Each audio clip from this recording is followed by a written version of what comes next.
Reka tubahe ikaze hano Nyabikenke, aho tugiye kubazanira ibibanza mubona ko biri ku muhanda, ariko tukaba by'umwihariko tukaba tugiye kubaha iki kibanza cyo cyitaruye umuhanda ho gatoya, kiraza bitewe ni iki turiho cyo gihendutse cyane gishaka,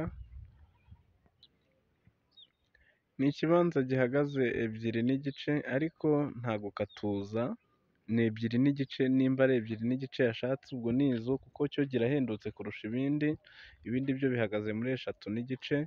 Murabona ko biri ku muhanda neza, ni ahantu rwose hafite vision, kubera ko kuva kuri kaburimbo i Musave hariya kuri Azamu cyangwa se mu Birembo ni amafaranga 800 kuri moto, ni amafaranga 800 kuri moto. Urabona ko tuba twitegeye na hariya hejuru bahita harya ngo iki, bahita i Ndera, ni i Ndera mu murenge wa Ndera, mbese bishatse kuvuga ko hano hejuru naho hari igice kiri i Ndera. Iki gice turi kureba imbere yacu hano ni i Ndera.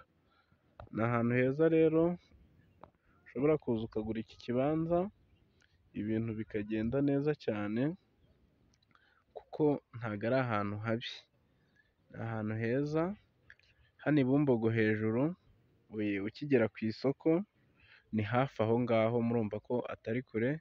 Kuri moto bahakuzanira ibiceri 800 uvuye kuri kaburimbo, ni iminota hagati y'5 n'7 uba uhageze, ntago ari kure, ntago ari kure y'umujyi wa Kigali. Rero murabona ko ibi bibanza biri ahantu heza, uyu ni umuhanda, ariko iki ngiki impamvu tukigurishije make cyane, cyo cyitaruye umuhanda ho gatoya, ni muri metero nkeya. Murabona umuhanda nguyu hepfo, ariko naho kuri icyo kibanza, ibibanza biri haruguru yaho hakase umuhanda hejuru yaho, mbese ni ibibanza bizajya bikora ku muhanda nabyo.